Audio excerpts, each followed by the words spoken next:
If you're out there looking for another way of playing with Kashtira without going down the super heavy combo routes of playing it, this is definitely something I would recommend testing out. It may honestly be one of my favorite ways of playing Kashtira right now. I think Scarclaw and Punk are of course up there when it comes to combo based variants, but this just felt it just felt smooth, it felt nice, it felt comfortable. Everything about it felt like it slotted perfectly into place. It played very well. I have a bunch of games lined up here to show some of what the deck does. We were met with some very weird matchups when we were using this, some very weird styles of interruption, like our opponent looking like they're making misplays and then them just having like the perfect card and the perfect interruptions and stuff. It was really weird, right? We're going to show off a couple of games that were, again, very entertaining, very fun time. We recorded this live on a Discord call with several of our members, so if you want to be interested and involved with the deck building process for a lot of these videos, you can actually get involved just by joining the Discord for free in the description. It's definitely worth doing.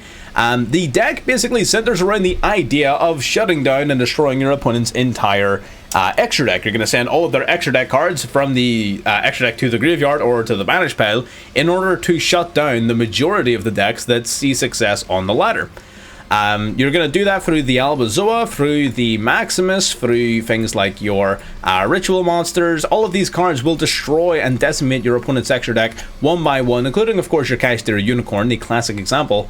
And yeah, it's pretty solid. Still relying and utilizing the full power of the Kashtira engine as well for things like your Erase Heart, not interfering really at all with the power of your Dogmatika cards, which is very interesting. And it feels a little bit different when it comes to the other ones where they sort of work simply because they don't step on each other's toes.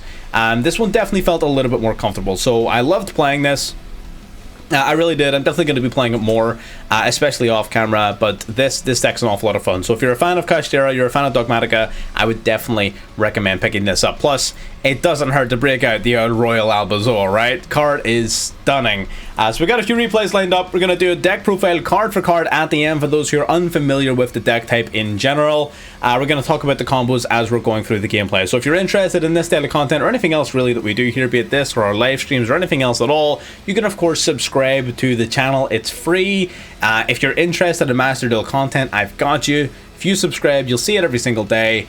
I get the support, everybody wins, and it doesn't cost anybody anything. So feel free to support. It is definitely the best way to support the channel. Like the video if you enjoy watching, of course, and you can see links to our Discord, Twitter, Facebook, and TikTok pages in the description below. If you're live on any of those platforms, you can give us a wee follow there as well to catch the little snippets, polls, whatever it is that I'm putting out on those as well. But I'll not take up any more of your time here at the beginning of this video. Let's get into the gameplay.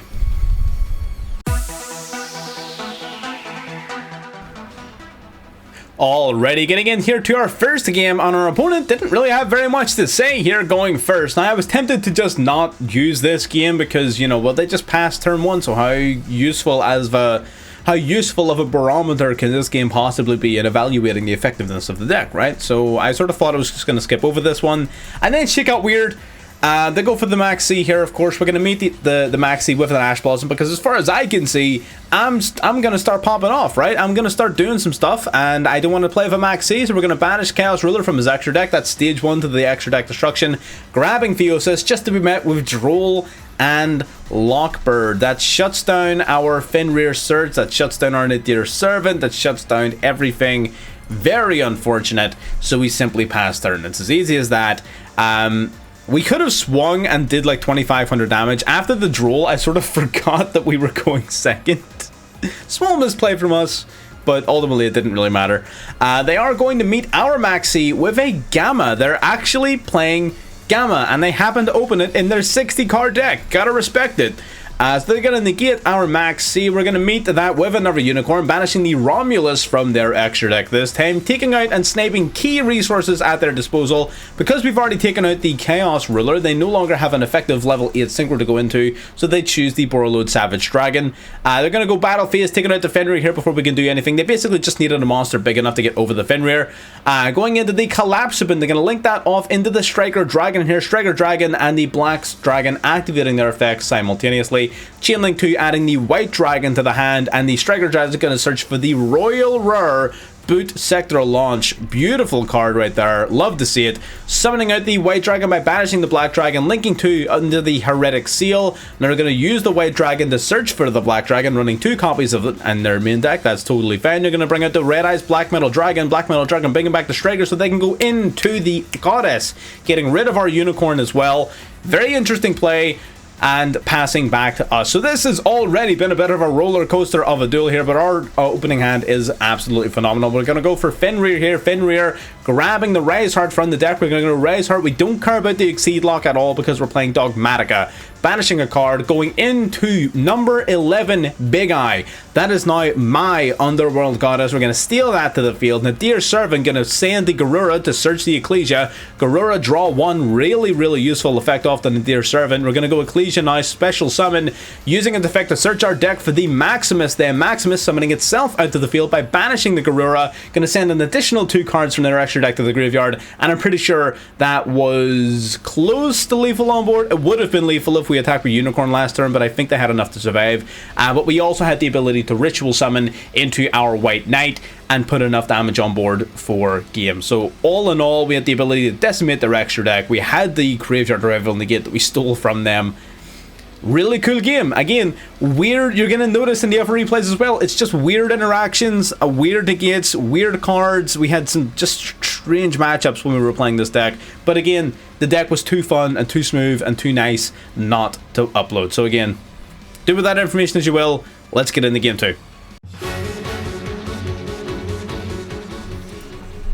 Getting into game 2 then, we're going second this time. Well, technically we went second last time. They're going to start out with an Rise Heart, and again, they're going to set 1 and they're not going to do very much. So I'm thinking to myself, okay, well I can't really use this as a viable game because it doesn't really show much because they didn't do anything. We're going to go Dogmatika Matrix, grabbing Dogmatika Calamity as well as the Ecclesia, normal summon the Ecclesia, grabbing Punishment. We're going to go for the Ritual Spell to be met with the Appointer of the Red Lotus, which is going to banish from my hand the Albazoa before I even get a chance to Ritual Summon, which actually completely shuts my hand down. This is such a wild card to deal with, right? It's just not... This is what I mean. It's weird cards. It's weird interactions. Like, it's just not something that I was ready for. That Dogmatika Calamity would have generated us a crazy amount of resources as the game progressed by sending additional cards from the extra deck to the graveyard.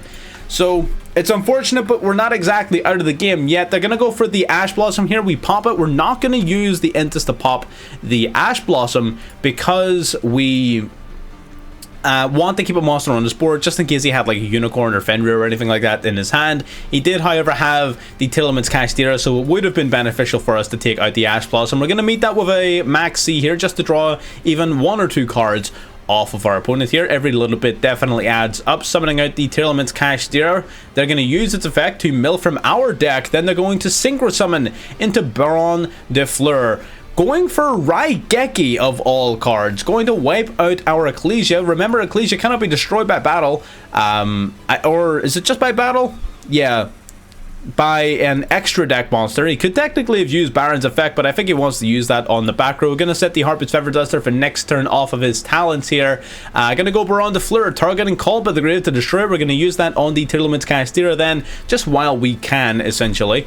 We're going to banish that from the graveyard. Baron then, of course, destroying our card. That's fine. Swing for 3k. So now we're playing against a Baron and a he has a Feather Duster for next turn, which is definitely worth bearing in mind. We can't play the Imperm because we have the Dogmatika Matrix, so it unironically would have been beneficial for us for him to have used the Feather Duster correctly, because we would have been able to Imperm, but that's fine. We go Fenrir. Fenrir is going to get negated and destroyed by Baron de Fleur. We're going to get rid of that Fenrir there. We're going to go Kashtira Birth, though, bringing it right back. Get that thing back in the field. Sorry, no, we actually go for Unicorn. I forgot we had Unicorn and Grave. Unicorn going to grab us Theosis. Theosis then immediately going to be used. Going to summon out a Rise Heart from the deck here. Rise Heart going to use its effect, banishing Unicorn to boost its own own level up. We're going to go Dogmatika Cabre to go into the Albazoa. Because of last turn and him stopping our ritual summon, we no longer have the materials in graveyard to use this card, but we do have the necessary levels on board, so we are going to go into the Albazoa. Albazoa then going to send the Baron back to the extra deck and drop an Entus to the graveyard off of our Matrix to pop the face down card into the battle phase. 4k straight to the face. We have an Imperm. Of course, we also have Maxi, Birth, and Matrix for incredible amounts of follow-up. Our opponent's going to normal summon their Rise Heart. They're going to banish Fiosis. Fiosis is going to add the Tiddleman's Kashtira back to hand. They're going to realize very quickly that they can't actually use it for anything. So there you go. Again, another just strange game. The appointer of the Red Lotus really throwing us off and forcing us to adapt to a situation that we really weren't wanting to be in. But we figured it out. We won nonetheless. So fun game. Let's get into the next one. Already our third and final game then. Going first, we're going to open up with the Nadir Servant here. We're going to grab our White Knight of Dogmatika, sending the Herald to the graveyard. Herald then searching our deck for the Albazoa. We're going to use Dogmatika Calamity. We're going to send a 5-headed dragon to the grave to summon the Albazoa straight out to the field here. Albazoa would send half of his extra deck to the graveyard, immediately decimating their odds of winning, but it is met with infinite impermanence there. So that is quite unfortunate. We would have put ourselves in a very strong position there right off the bat, but we didn't get to do that, unfortunately. Bringing out the Maximus here. Maximus going to, at the very least, going to send 2 cards from either player's extra deck to the graveyard, so we're starting to get there. He sends a Celia and the Relinquished Anima, so we don't learn a lot about their deck. But again, that's a couple of really good cards to be rid of. We're going to draw into the Unicorn. Going to grab Dogmatika Cabre for follow-up here. We're going to use it now to banish both Heralds from the graveyard to summon out the White Knight of Dogmatika. This basically gives us a pop during our opponent's turn, as well as additional extra deck destruction. They're going to go Pearly Sleepy Memory here in the draw phase of all things. They're going to chain to our Maxi, the cross-out designator, preventing us, of course, from resolving our Maxi. That does mean we're on our own for this one. We're going to have to rely upon the effects of our field. The Albazoa does make our Dogmatika monsters immune to the effects of extra deck monsters, so that is worth bearing in mind. They're going to go Pearly here, as well as the effect of Shadol's Squamata from the graveyard, sending Hedgehog to the grave before revealing the top 3 cards of the deck. They're going to add from deck to hand my friend Pearly. Now they're going to use the field spell, the Hedgehog here to grab Shadol Beast directly from the deck into the main phase. We're now going to use Pearly Lead, that's just in the hand, I guess, to grab the field spell Street Pearly, or whatever its name was. We're going to go for Entus here to pop the Pearly Lee to prevent it from using its other effects. They're going to go for the Stray Pearly Street, and then my friend Pearly paying 500 to reveal 3 copies of Pearly Happy Memory, one of which is added to his hand, and he's going to use it immediately, summoning out another Pearly Lee directly from the deck, dropping Beast to draw 1. Pearly Lee then going to target the Happy Memory to summon Pearly Happiness out to the field. I'm assuming he is some sort of aggressive OTK type strategy he wants to go for here. Going to equip onto itself a copy of Pearly Delicious Memory. Now that is very risky. That's going to make him quite large here. We're going to summon out another copy of Pearly. We're going to check the top cards of the deck, seeing if we can hit another one, and we hit another copy of Pearly Pretty Memory this time, which we are going to activate and equip onto our Pearly Happiness once more. Again, every material this card gets is another 300 attack points and defense points, adding up to its total attack and defense. So they're going to swing into our White Knight as well as to our Maximus, continually adding memory cards from their deck to their hand. Going to wipe out our Maximus here as well. Going to add Delicious and Delicious to hand. They did not add another Pearly Happiness, which was very curious. They could definitely mayhaps have done a lot of damage if they had gone for that. They are going to go for the Delicious here, equipping it on. Going to boost their monster up to an insane 5,000 attack points before going into EX Pearly Noir. 6,400 defense and 4,700 attack points, even bigger than our Albazoa, which is supposed to be the biggest thing in the field. Going to use the Verte here to go into Winda in defense. That's 800 defense points, using the Stray Street, equipping onto themselves a Sleepy Memory directly from the deck. That's going to give them a little Upstart Goblin here during the standby phase. Albazoa, we're going to activate it to send 4 cards from our opponent's extra deck to the graveyard, cutting their extra deck in half. We're going to go for the Pressure Planet here, grabbing the Rise Heart, which we can't really use because of the Shadol, so we try to swing into it to take it out, but the Delicious Memory actually using its main effect, making the El Shadol Winda immune to battle destruction, so we can't actually even use our monster to take it out here. We are going to speed things up a little because this Pearly Noir is going to make our life exceptionally difficult here. They're going to go for the Pearly, grabbing the Happy Memory. Pearly Noir is going to grab our field spell, equipping it onto itself as material, taking out our Albazoa, 25 to the face and then 22 past that from the window. They're going to add on another copy of Sleepy Memory to draw additional cards during the standby phase. They're going to go standby, draw 1, draw 2, main phase 1, special summoning out the Unicorn, and we realize very, very quickly that this is a losing battle, and we decide to just pack it up. Again, sometimes it just be like that. Pearly is one of the best decks in the game, and what I'm not going to do is I'm not going to stand here and I'm not going to sell this to you as a top tier strategy. It is a lot of fun, it is very smooth, it is very based, and I love playing it, and it just feels amazing to play. But don't get me wrong, it's not going to be as powerful as some of the other Kashtira combinations or other top tier decks that we've perhaps covered in the past. But either way, let's get into the deck profile and we'll talk a little bit more about what it is, why it works, and why maybe it's not the greatest right now.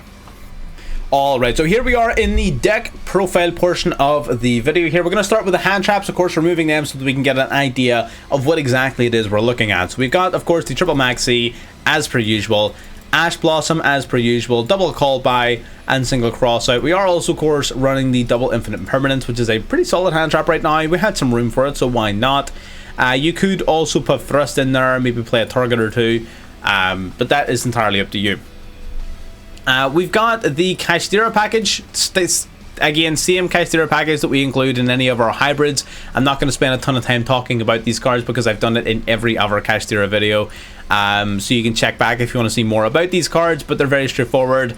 We've the 1 Rise Heart, double Fenrir, triple Unicorn, 1 Theosis, 1 Pressure Planet Raphisloth, and 1 Kashtira Birth. So that's the ratios. Again, I've talked about them too much in previous videos for me to go back over them now. So if you want to learn more about the Kashtira portion, you can go back and look into it. The Dogmatika portion. Let's talk about that though, because not everybody knows Dogmatika. This deck was really big once upon a time, alongside certain other archetypes such as Shaddoll, but then it just vanished over time and was destroyed by power creep. But we have received a couple of new cards, and the Kashtira cards do provide a unique level of support without interfering with the deck and its main strategy, and thus I think this deck is actually quite good and playable. I would say it's decently it's either low rogue or almost rogue, right? I don't think it's going to compete with many of the other higher tier rogue decks or any tiered decks full stop. But it definitely can steal a couple of wins here and there and feels just so... I don't want to use the word ergonomic, but yes, it is, right? You know what I mean? If you were to apply the word ergonomic to a deck like that, this is what it is. It just feels perfect. Now let's talk about it. We have the Dogmatika Ecclesia, which can special summon itself to the field so long as a monster special summon from the extra deck is currently on the field, and when summoned you get to add a Dogmatika card from your deck to your hand. It does however lock you out of the extra deck for the rest of the turn. It also can't be destroyed by battle from any monster summoned from the extra deck, which is kind of nice. Dogmatika is very much anti-extra deck. That's sort of what they do. We have Fleur de Lis. Fleur de Lis during the main phase. If a monster special summon from the extra decks on the field, you can special summon it from that hand, and if you control another Dogmatika monster, you can negate the effects of a face-up monster your opponent controls.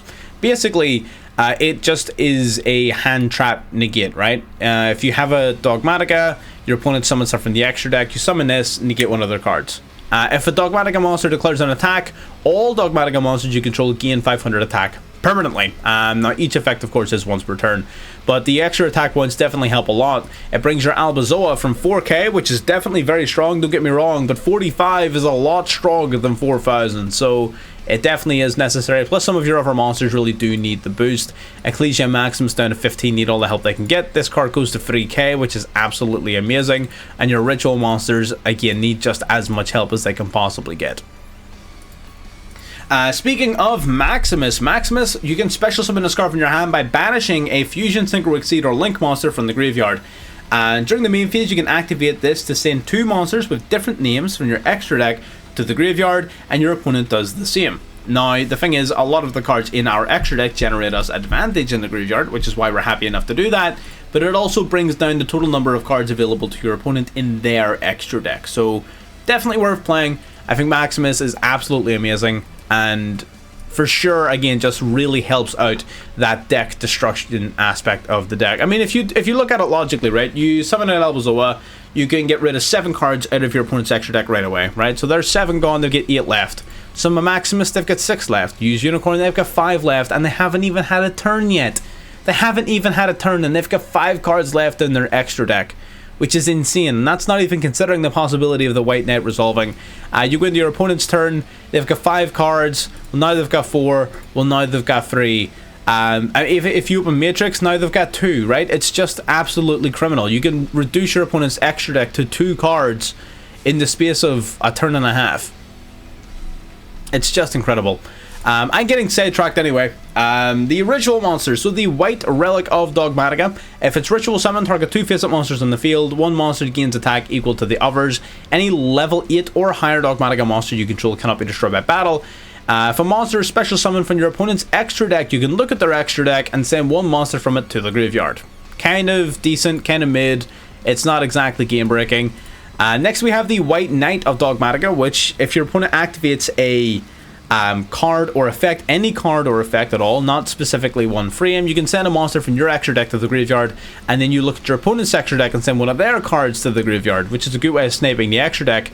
This card also gains attack equal to half of the combined attack of the monsters sent, right? So if you send 2 monsters with 2,500 attack points, well this guy's going to gain 2,500 attack, which is pretty great. And another really good thing about that is that you get to send cards that are going to generate you advantage. Intus to pop a card for interruption, Herald to search, Garura to draw, things like that. So the White Knight of Dogmatika's effect is absolutely amazing. Then of course we have the main event, the Dogmatika Alba Zoa. This card means that any other Dogmatika card is unaffected by the activated effects of your opponent's fusion, synchro, exceed, or link monsters, which is just huge. And then you can force your opponent to choose to do one of 2 things. They can either bounce all fusion, synchro, exceed, or link materials they can monsters they control back to the deck, which is huge, or for every 2 cards in their extra deck they have to send 1 card from their hand or extra to the graveyard. So they will end up destroying their entire extra deck or even looping cards out of their hand. So this card's just incredible. Again, 4k attack and defense is the icing on the cake, right? This card's insane. Nadir's Servant, you send a monster from your extra deck to the graveyard to grab a Dogmatika monster with the same attack or less. So usually you're going to drop Garura to search your deck for Ecclesia or Maximus, depending upon what you have access to. We have Kashtira Theosis, we've already talked about this as well. Dogmatika Calamity will essentially allow you to ritual summon by sending a monster from your extra deck to the graveyard whose levels of course meet the requirement. Dogmatika Cambrai will allow you to use extra deck monsters in your graveyard as materials, as well as regular on the field and in the hand. So these are your 2 ritual spells. This one does it from extra deck. This one does it using extra deck monsters in the graveyard. Dogmatika Matrix. This card will add a Dogmatika ritual monster or ritual spell from deck to hand, but if your opponent controls a monster upon you activating it, it will also allow you to add a second Dogmatika card of any description from your deck to your hand. So it can basically become, in most circumstances, a draw 2. Very powerful card.